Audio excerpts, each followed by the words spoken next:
Good morning, church. Happy Easter. We're beginning this morning with a brand new song written by Asha Azariah Cribbs. She's one of our folks at Clarksburg. She has written this especially for today. She's singing and accompanied by a karaoke track that's published by YouTube. You can find information about that karaoke track in the show notes below. A very old Irish tune. We begin worship with this song.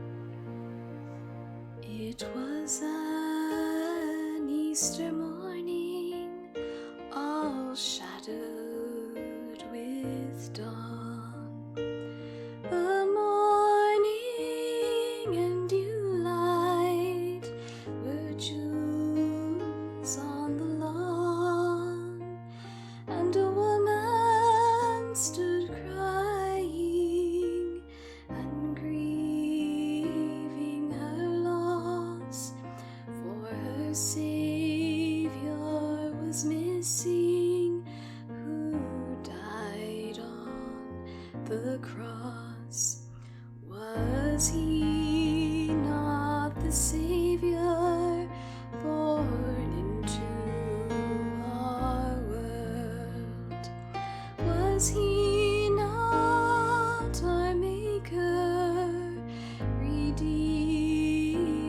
and Lord, who died in the evening, was buried and done, and here in the morning, now taken and gone.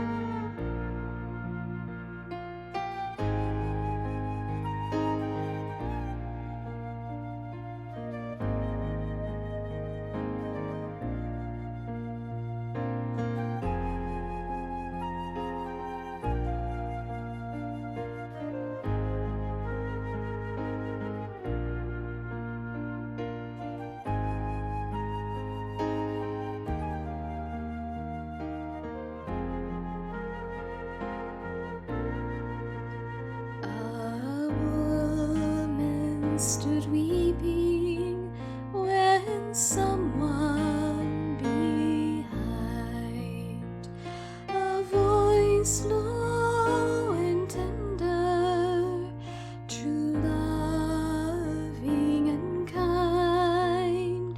She turned and she saw him. Could he be the same? For she saw and she loved him when he called her by name. For he is our Savior, born in Bethlehem, and he is our Maker, Redeemer and friend, you sovereign of heaven, still somehow the same. Our Lord, he is risen, and he knows you by name.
Beloved Church, God has acted powerfully. Jesus our Lord is victor, not victim. The grave, sin, and death have lost their power. Christ is risen. Alleluia.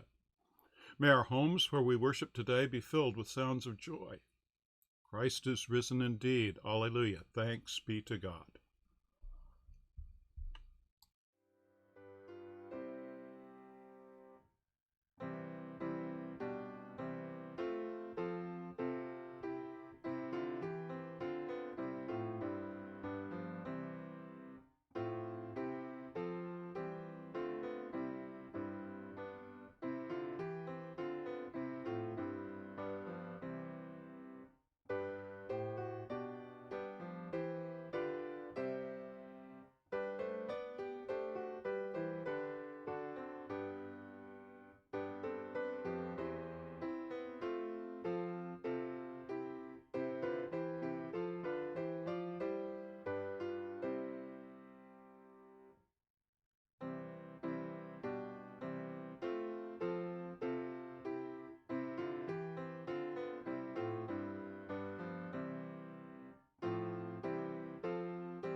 I'm reading the Gospel today in a public domain version, free and open source, from the Gospel of Matthew, chapter 28, verses 1 through 10. After the Sabbath, as the first day of the week began to dawn, Mary of Magdala and the other Mary had gone to look at the grave, when suddenly a great earthquake occurred. For an angel of the Lord descended from heaven and came and rolled away the stone and seated himself on it. His appearance was as dazzling as lightning, and his clothing was as white as snow. And in their terror of him, the men on guard trembled violently and became like dead men. But the angel, addressing the women, said, "You need not be afraid. I know it's Jesus who was crucified for whom you're looking. He's not here, for he's risen, as he said he would. Come, see the place where he was lying. Then go quickly and say to his disciples, he has risen from the dead and is going before you into Galilee. There you will see him. Remember, I've told you." They left the tomb quickly, in awe and great joy, and ran to tell the news to the disciples. And suddenly Jesus met them. He greeted them, and the women went up to him and clasped his feet, bowing to the ground before him. And Jesus said to them, "Don't be afraid. Go tell my brothers and sisters to set out for Galilee. There they will see me." The Gospel of our Lord Jesus Christ. Christ is risen. He is risen indeed.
The meditation I prepared for the first service today might be called Questions in the Dark. This one we might call Doing What You Know to Do.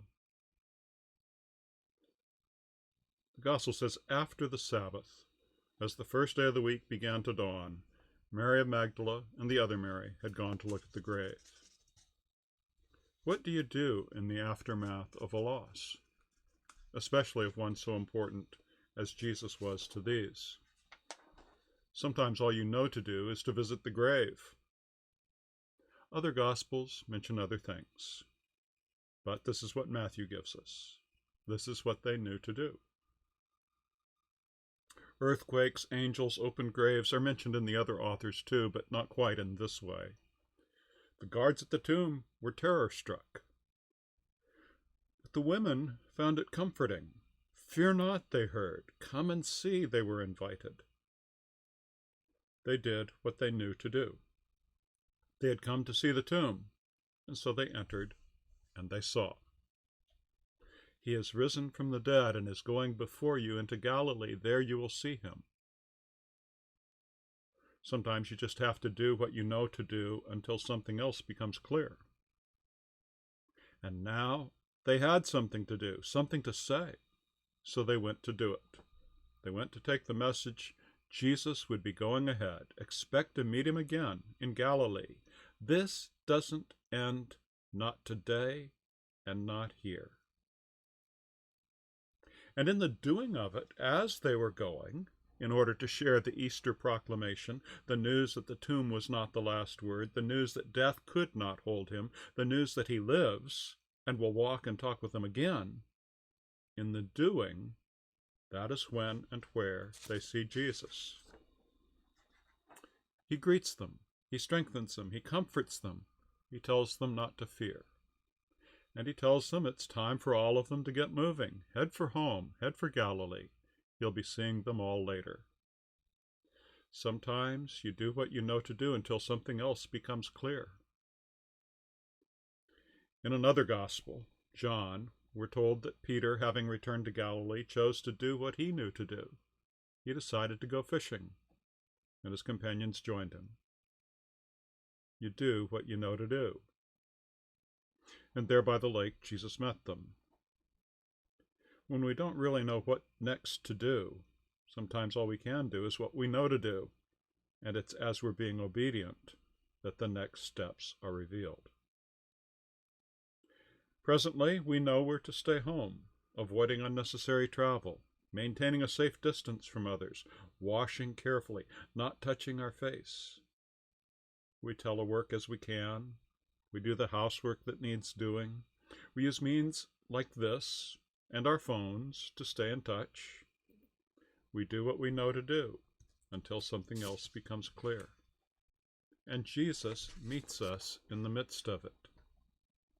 Have you had an experience recently of Jesus unexpectedly meeting you while you were just doing what you knew to do? Share those stories with me and with others. It can be an encouragement to one another. These are faith stories that help us in our journey. A quick announcement before we close, and that's a word of thanks to those who've sent contributions to the church. You can send your gifts to the Clarksburg Church by way of Gary or to Hyattstown by way of Jackie. Contact either of them if you need information on how to mail to them. We unite our hearts in prayer. First, praying for the church throughout the world, that as again we're celebrating the resurrection of Jesus, our faith may be renewed and our witness become more bold.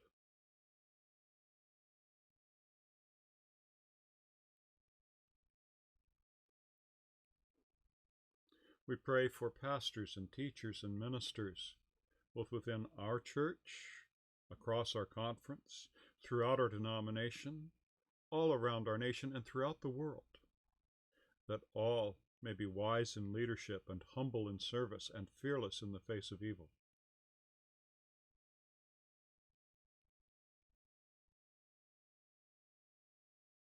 We pray for the governments of this world and all its leaders, that they may practice compassion, and reject any politics or manipulation of power that use death and suffering as a means of control.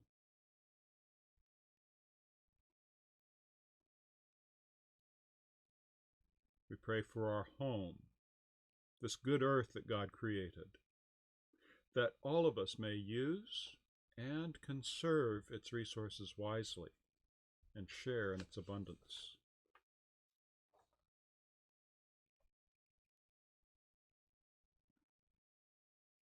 We pray for the displaced and the strangers, for the poor and the homeless, that they may receive places of refuge, finding generous, welcoming hospitality, and thus having their hope renewed.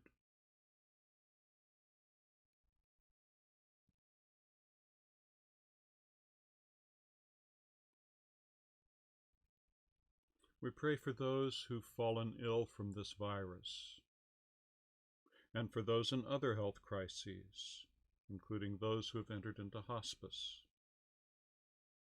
We pray that they may find healing for their pain and be restored to fullness of life in this life or in the life to come.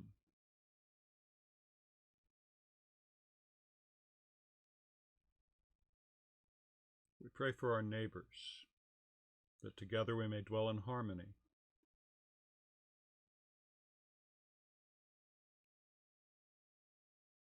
We pray for our enemies, that we may love them and be agents of reconciliation in the name of Jesus.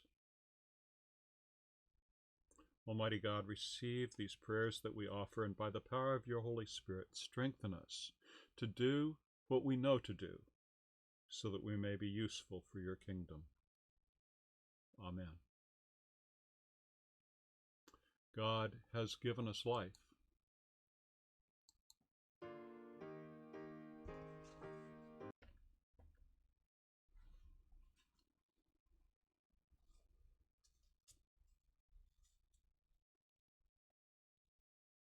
God has given us life in the resurrection of our Lord Jesus Christ, and in gratitude we offer back to God our hearts and the fruit of our labor. This morning we have another song, then some words about the love feast.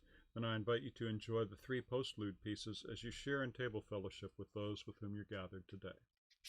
This third song is a new song written by Carolyn Winfrey Gillette, especially for Easter and especially for the times that we are experiencing. There's information both on the screen and in the show notes below on the sheet music and the permissions that she's given.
The love feast is a tradition that Wesley received from the Moravians. It's not Holy Communion, but it is another way of knowing the love of God present with us, Christ's presence with us. And it is especially appropriate for times when we cannot gather with other members of our congregation around the Lord's table. And you can do this even when I'm not directing or leading or officiating. During this time, we remember how important gathering at the table was in the life and ministry of Jesus. When we do this, we taste and know that God is good. We share things for which we're grateful, and one of those things is food that gives us comfort.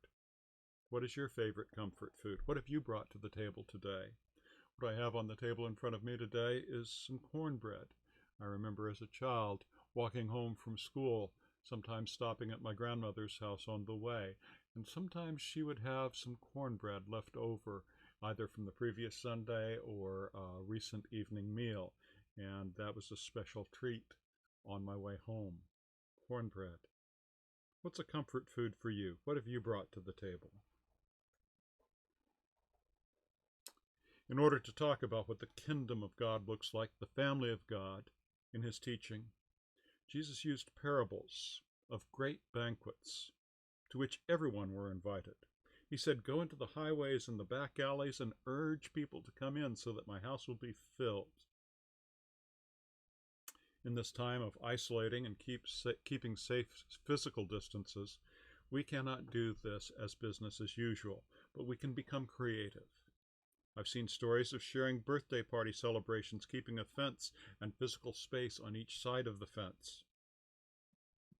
Two portions of the family gathering together to celebrate a birthday.